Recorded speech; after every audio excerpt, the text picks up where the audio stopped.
వాక్యమే నన్ను బ్రతికించెను, బాధలలో నెమ్మదినిచ్చెను. అనుదిన ఆత్మీయమన్న కార్యక్రమానికి మీ అందరినీ ప్రేమపూర్వకంగా ఆహ్వానిస్తూ ఉన్నాం. ఈ దినము ఆంధ్ర క్రైస్తవ కీర్తనల పుస్తకం నుంచి 442వ పాట పాడుకుందాం. జీవితాంతము వరకు నీకే సేవ సల్పుదు నంటిని, జీవితాంతము వరకు నీకే సేవ సల్పుదు నంటిని. నీవు నాతో నుండి ధైర్యము నిచ్చి నడుపుము రక్షక, జీవితాంతము వరకు నీకే సేవ సల్పుదు నంటిని. ఎన్ని ఆటంకంబులున్నను, ఎన్ని భయములు కలిగినా, ఎన్ని ఆటంకంబులున్నను, ఎన్ని భయములు కలిగినా, అన్ని పోవును నీవు నాకడ నున్న నిజమిది రక్షక, జీవితాంతము వరకు నీకే సేవ సల్పుదు నంటిని. అన్ని వేళల నీవు చెంతని యున్న అనుభవమీయవే, అన్ని వేళల నీవు చెంతని యున్న అనుభవమీయవే. తిన్నగాని మార్గమందున పూని నడచెద రక్షక, జీవితాంతము వరకు నీకే సేవ సల్పుదు నంటిని. నేత్రములు మిరిమిట్లు గొలిపెడ్ చిత్ర దృశ్యములున్నను, నేత్రములు మిరుమిట్లు గొలిపెడ్ చిత్ర దృశ్యములున్నను. శత్రువగు సాతాను గల్వన్ చాలు నీ కృప రక్షక, జీవితాంతము వరకు నీకే సేవ సల్పుదు నంటిని. నీవు నాతో నుండి ధైర్యము నిచ్చి నడుపుము రక్షక, జీవితాంతము వరకు నీకే సేవ సల్పుదు నంటిని. క్రీస్తునందు ప్రేమైన దేవుని బిడ్డలారా, అనుదిన ఆత్మీయమన్న కార్యక్రమానికి మిమ్మల్ని అందరినీ ప్రేమపూర్వకంగా ఆహ్వానిస్తూ ఉన్నాను. ఈ సమయంలో మరొక పర్యాయము పేతురు యొక్క శ్రేష్టమైన లక్షణాలను గురించి మనము ధ్యానం చేసుకుంటూ ఉన్నాం. నిన్నటి దినాన 2 లక్షణాలను మనం జ్ఞాపకం చేసుకున్నాం. మొదటిది, దేవుని యొక్క పిలుపుకు మనం విధేయత చూపించే వాళ్ళుగా ఉండాలి. రెండవది, దేవుడు ఏ పరిచర్య కొరకు పిలుస్తూ ఉన్నాడో దానిని మనము జరిగించడానికి సంసిద్ధత వ్యక్తం చేసి ముందుకు వచ్చేవారుగా ఉండాలి. ఈ 2 విషయాలు నిన్నటి దినాన గుర్తు చేసుకున్నాం. ఈరోజు మూడవదిగా ఆయనలోని ఒక లక్షణాన్ని మనం జ్ఞాపకం చేసుకుంటే, ఆయన సందేహిస్తూ విశ్వాసంలో క్షీణించిపోయిన సందర్భాన్ని మనం చూస్తాం. దానిని బట్టి మనం విశ్వాసంతో బ్రతకాలి తప్ప సందేహపడుతూ కాదు అనే సత్యము ఆయన ద్వారా మనం నేర్చుకుంటూ ఉన్నాం. ఉదాహరణకు మత్తయి సువార్త 14వ అధ్యాయంలో మనం జ్ఞాపకం చేసుకుంటే, అక్కడ యేసుక్రీస్తు వాళ్ళ దగ్గరికి నీళ్ల మీద నడుచుకుంటూ వచ్చిన ఆ సందర్భాన్ని మనం చూస్తూ ఉన్నాం. ఆ మాటలు కొన్ని చదువుకుంటే, మత్తయి సువార్త 14వ అధ్యాయము 25వ వచనం నుండి మనం చూస్తే, రాత్రి 4వ జామున ఆయన సముద్రము మీద నడుచుచూ వారి యొద్దకు వచ్చెను.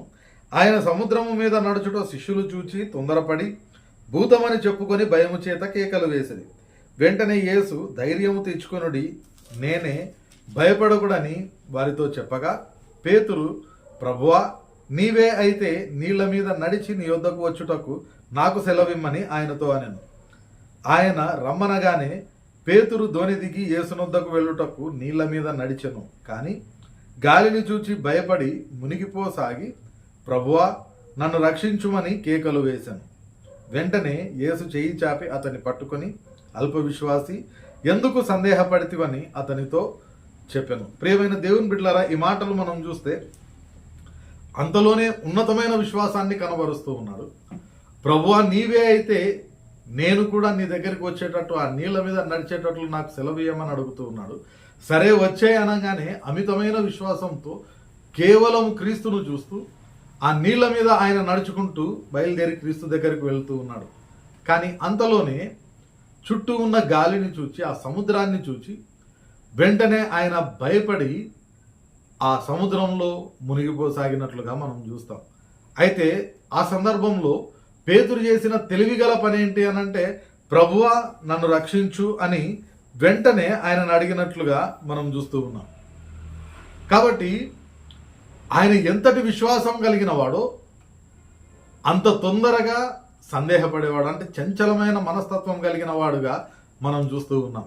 కాబట్టి ఆయన ద్వారా మనం నేర్చుకునేది ఏంటి అనంటే, విశ్వాసంతో ఉండాలి తప్ప సందేహంతో ఉండడానికి వీల్లేదు. యాకోబు రాస్తూ తన పత్రికలో ఈ అనుమానించేవారు లేదంటే సందేహపడే వారి యొక్క పరిస్థితి ఏ విధంగా ఉంటుందో ఆయన చెప్తూ ఉన్నాడు. యాకోబు రాసిన పత్రిక 1వ అధ్యాయము 6 నుండి 8 వచనాలను మనం చూస్తే ఇక్కడ ఆయన చెప్తూ ఉన్న మాట, అయితే అతడు ఏమాత్రమును సందేహింపక విశ్వాసముతో అడగవలెను.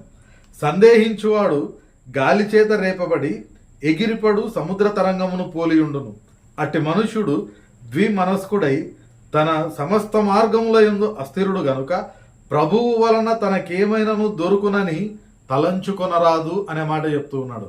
అంటే ఎప్పుడైతే సందేహం అనేది మనకు ఉంటుందో, అనుమానం అనేది ఒకవేళ మన జీవితంలో ఉంటుందో, అప్పుడు మన యొక్క మనసు ఖచ్చితంగా చంచలమైనదిగా ఉంటుంది, ద్విమనస్కులుగా మనం ఉంటాం. అంటే జరుగుతుందో జరగదో, జరుగుతుందో జరగదో అనే ఆ భయంతో లేదంటే ఆ అనుమానంతో మనం ఉంటూ ఉంటాం. కాబట్టి అటువంటి అనుమానం ఉన్న వాళ్ళకి ప్రభువుని వలన ఏమైనా దొరుకును అనుకోవడం అనేది కళ అని ఆయన చెప్తూ ఉన్నాడు. అందుకే అంటున్నాడు కదా, ప్రభు వలన తనకేమైనా దొరుకునని తలంచుకొనరాదు, ఆశపడడం కూడా అనవసరం అనే మాట యాకోబు చెప్తూ ఉన్నాడు. కాబట్టి సందేహం అనేది మన జీవితంలో ఉండడానికి వీల్లేదు. నిజమైన విశ్వాసంతోనే మనం ఉండడానికి ప్రయత్నం చేయాలి. సందేహపడేవాడు ద్విమనస్కుడు కనుక వానికి దేవుడి నుండి రావడానికి ఏమీ ఉండదు. కాబట్టి యూదా కూడా తాను రాసిన పత్రికలో ఈ విధంగా సందేహపడే వారి గురించి ఒక పని చేయమని చెప్తూ ఉన్నాడు. చూద్దాం, యూదా రాసిన పత్రికలో 22వ వచనంలో మనం చూస్తాం ఆ మాట.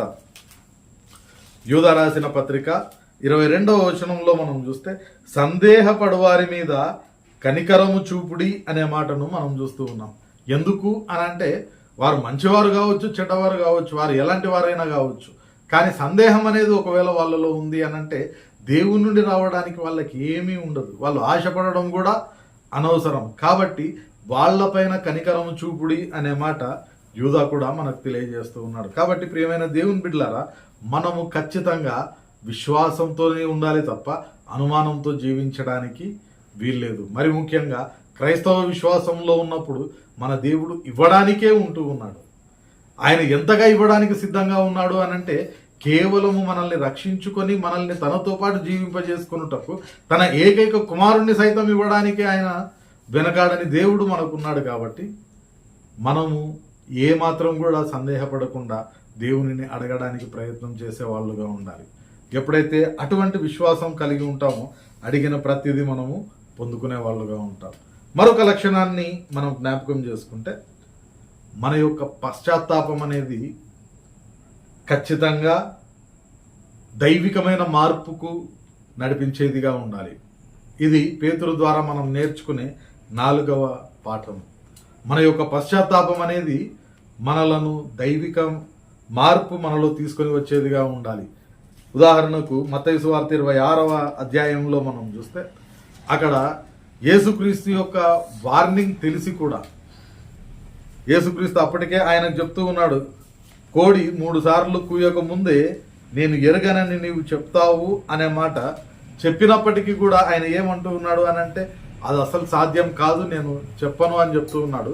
కానీ ఎప్పుడైతే ఆ పని చేస్తూ ఉన్నాడో, ఆ తర్వాత కోడి కూసిన తర్వాత జరిగిన ఆ సందర్భాన్ని మనం చూస్తాం కదా. మత్తయి సువార్త 26వ అధ్యాయము 75వ వచనంలో మనం చూస్తే, కనుక కోడి కూయక మునుపు నీవు నన్ను ఎరుగనని ముమ్మారు చెప్పెదవని యేసు తనతో అనిన మాట పేతురు జ్ఞాపకం తెచ్చుకొని వెలుపలికి పోయి సంతాపపడి ఏడ్చెను అనే మాటను మనం చూస్తూ ఉన్నాం. కాబట్టి ఎంతగా ఆయన ఏడుస్తూ ఉన్నాడు అనంటే, ఆ మాట క్రీస్తు ద్వారా చెప్పబడినప్పటికీ సరిగ్గా ఆ పరిస్థితి వచ్చేసరికి లోకానికి ఎందుకు ప్రాధాన్యతనిచ్చాను, శరీరానికి ఎందుకు ప్రాధాన్యతనిచ్చాను, నా కొరకు ప్రాణం పెట్టడానికి వచ్చిన ఆయన కొరకు, ఆయన యొక్క ఔన్నత్యమంతా తెలిసిన వ్యక్తి, రూపాంతర కొండ మీద ఆయన యొక్క రూపాంతరాన్ని చూసిన వ్యక్తి, అనేకమైన అద్భుతాలు తన కళ్ళ ముందు జరిగితే వాటన్నిటికీ సాక్షిగా ఉన్న వ్యక్తి, ప్రత్యక్ష సాక్షిగా ఉన్న వ్యక్తి, అన్నీ తెలిసి క్రీస్తు యొక్క బోధలు తెలుసు, ఆయన యొక్క ఔన్నత్యము తెలుసు, సమస్తము తెలిసిన వ్యక్తి ఆ క్రీస్తు ద్వారా తనకు హెచ్చరిక ఉన్నప్పటికీ సరిగ్గా ఆ సమయం వచ్చేసరికి ఆ పాపం చేయకుండా ఆగలేకపోతా ఉన్నాడు. ఆయన ఎవరో నేను ఎరుగను అని చెప్పకుండా తన నోటిని కట్టేసుకోలేకపోతూ ఉన్నాడు. క్రీస్తు ఏదైతే హెచ్చరిస్తూ ఉన్నాడో దానిని అక్షరాల జరిగే విధంగా ఆయన చూస్తూ ఉన్నాడు. కాబట్టి ఆయన ఎప్పుడైతే అది గుర్తుకొచ్చిందో విపరీతంగా ఆయన ఏడుస్తూ ఉన్నట్లుగా మనం చూస్తూ ఉన్నాం. అయితే ఆ సంతాపము, ఆ ఏడుపు ఆయనను ఎంతగా మార్చింది అని అంటే సంఘానికి శ్రేష్టమైన పునాదిగా ఆయన నిలువబెట్టింది. ఆ విషయాన్ని దేవుని చిత్తమైతే రేపటి దినాన మనం జ్ఞాపకం చేసుకోవడానికి ప్రయత్నం చేస్తాం. కాబట్టి మన యొక్క పశ్చాత్తాపం అనేది దైవికమైన మార్పు మనలోనికి తీసుకొని వచ్చి క్రీస్తులో మనం మరింత అంటుకట్టబడే విధంగా ఆ పశ్చాత్తాపం ఉండాలి తప్ప లోకరీతిగా ఒకరి కొరకు మనము పశ్చాత్తాపడినట్లుగా ఉండడానికి వీల్లేదు. కాబట్టి పేతురు ద్వారా మనం నేర్చుకునే 4వ పాఠము నిజమైన పశ్చాత్తాపము దైవికమైన మార్పు మనలో తీసుకొని వచ్చేదిగా ఉండాలి. కాబట్టి 4 లక్షణాలు ఇప్పటి వరకు మనం చూసుకున్నాం. నిన్నటి దినాన 2, ఈరోజు 2 చూసుకున్నాం. దేవుని చిత్తమైతే రేపటి దినాన మరికొన్ని లక్షణాలను మనం చూడడానికి ప్రయత్నం చేద్దాం. పరిశుద్ధాత్మ దేవుడు సహాయం దయచేయును గాక. ప్రార్థన చేసుకుందాం. పరిశుద్ధుడైన దేవా, ప్రేమగల మా తండ్రి, మరొక పర్యాయము నేటి దినాన ప్రభువా పేతురులోని శ్రేష్టమైన లక్షణములను ప్రభువా మేము జ్ఞాపకం చేసుకోవడానికి మీరు అనుగ్రహించిన ఈ కృపను బట్టి నీకు వందనాలు చెల్లించుకుంటూ ఉన్నాం. వినిన వాక్యమును మంచి నెలలో పడిన విత్తనంగా మా హృదయంలో నాటుకొని భద్రపరిచి ఫలింపజేసుకున్నటకు కృప దయచేయమని వేడుకుంటూ వినిన ప్రతి వారి హృదయంలో ప్రభు అది నాటబడుటకు కృప దయచేయమని, సాతానుడు ప్రభు అటు వాక్యమును ఎత్తుకొని పోకుండా ప్రతి హృదయం చుట్టూ నీ దూతలను కావలిగా ఉంచమని వేడుకుంటూ ఉన్నాం. నేటి మా పని పాటల్లో ప్రయాణాల్లో మీరు తోడుగా ఉండి క్షేమకరంగా నడిపించి రేపటి దినాన ప్రభు నీవు అనుగ్రహించే అనుదిన ఆత్మీయమన్నా మేము భుజించే వరకు నీ సన్నిధిని మాకు తోడుగా ఉంచుమని వేడుకుంటూ యేసు పరిశుద్ధ నామమున ప్రార్థించి వేడుకొంచున్నాం తండ్రి, ఆమెన్. తండ్రి, కుమార, పరిశుద్ధాత్మ త్రియేక దేవుని సకల దీవెనలు సదాకాలం మనకందరికీ తోడయ్యుండి నడిపించునుగాక. ఆమెన్.